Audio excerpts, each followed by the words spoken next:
Today we're going to be going through a full sanitization of the K5 drinking water system with the quick flow tank. A few things to note as we're going through this is going to be some shutoffs and some ports we're going to be using during the demonstration. The first one we're going to identify is the feed line right here, which we have off of a system, and this is off and on. The second thing we're going to identify is our faucet we have mounted here. This will be at your kitchen sink or wherever you're receiving water, so that will be off and on with this demonstration.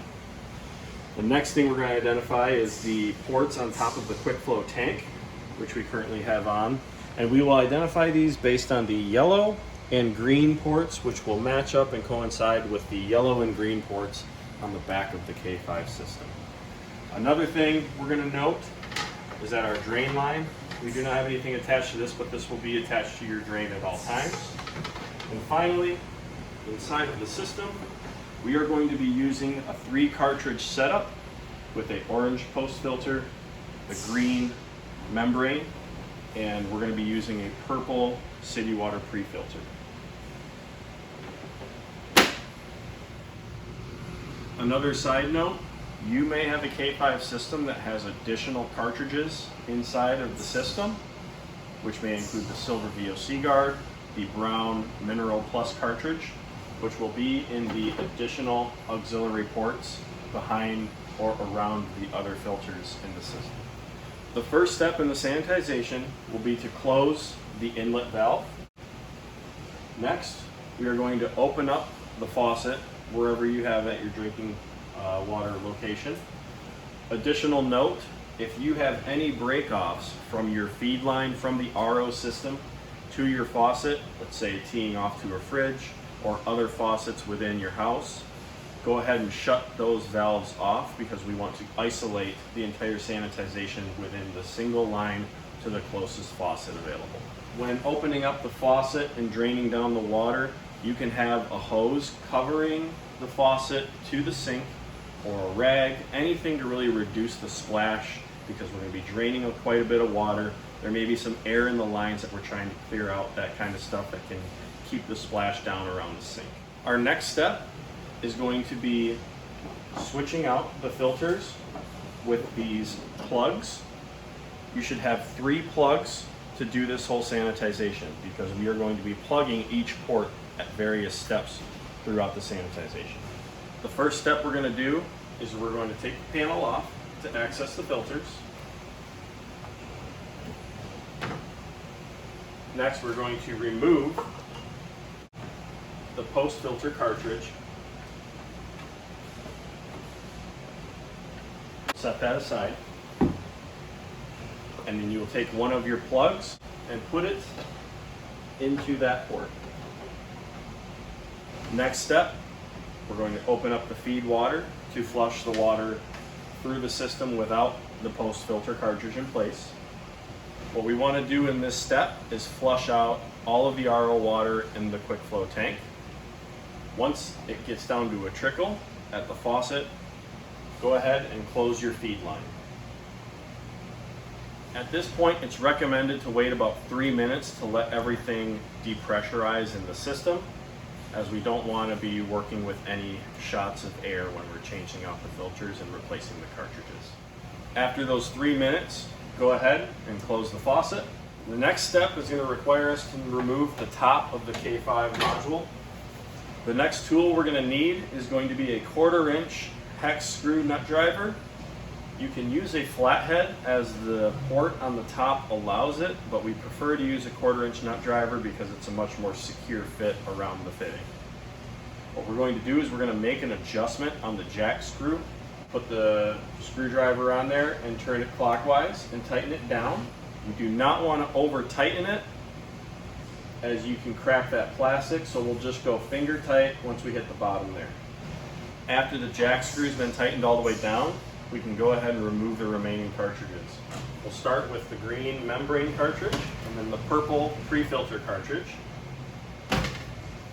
Next, we're going to reinstall the plug for the membrane cartridge.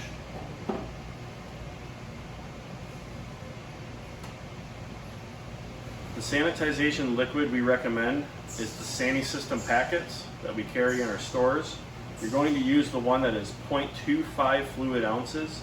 That will be more than adequate to use during this entire sanitization process. Finally, we're going to add sanitizer into the last cartridge plug. You will see that there is enough room in the bottom of the plug to be able to add that sanitizer to fill it to the top. We will put that back into the pre-filter port. With the cap back in place, we're going to go ahead and disconnect the yellow port line. You will want to run this into a bucket that you have nearby. Last, we're going to take a 3/8 plug and put it into that open yellow port. Once that plug is in place, go ahead and open up the feed valve again. At this point, you're going to want to wait about 4 minutes, or at least until that line has filled up that bucket, whichever one comes first. Once an adequate amount of water has been drained into the bucket, go ahead and shut off your feed port and discard the water that you had in that bucket into a drain or a sink. Next, we're going to remove that plug out of that same yellow port.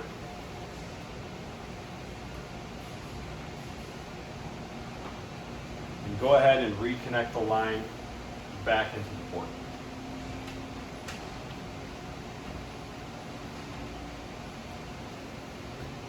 With the line reconnected, go ahead and open the faucet back up to depressurize the system. Once the system has depressurized, you can close the faucet again. With the faucet closed, go ahead and remove the pre-filter plug. And we are going to add an additional amount of sanitizer into the cap. With the sanitizer added, we'll go ahead and put it back into the pre-filter port. At this point, we're going to put the RO membrane back into the system because now we want to sanitize the membrane going forward. So go ahead and remove the plug from the K5 membrane port and reinstall the green membrane back in its place. Go ahead and slowly open the feed valve, and you're going to want to wait an additional 2 minutes for the system to flush. At this point, we're going to go ahead and open the jack screw back up by turning it counterclockwise with our nut driver and open it all the way back up until it stops, and only finger tighten, do not over tighten, or you could snap the plastic screw. With the jack screw completely open, go ahead and open the faucet back up. And you want to wait for that flow to drop off completely back down to that trickle. Shut the water off after the trickle. With the system completely depressurized, you're going to go ahead and remove the pre and post filter plugs.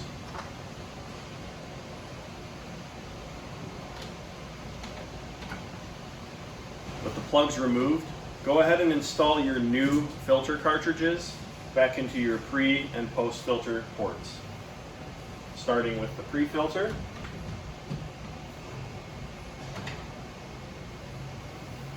And then the orange post filter.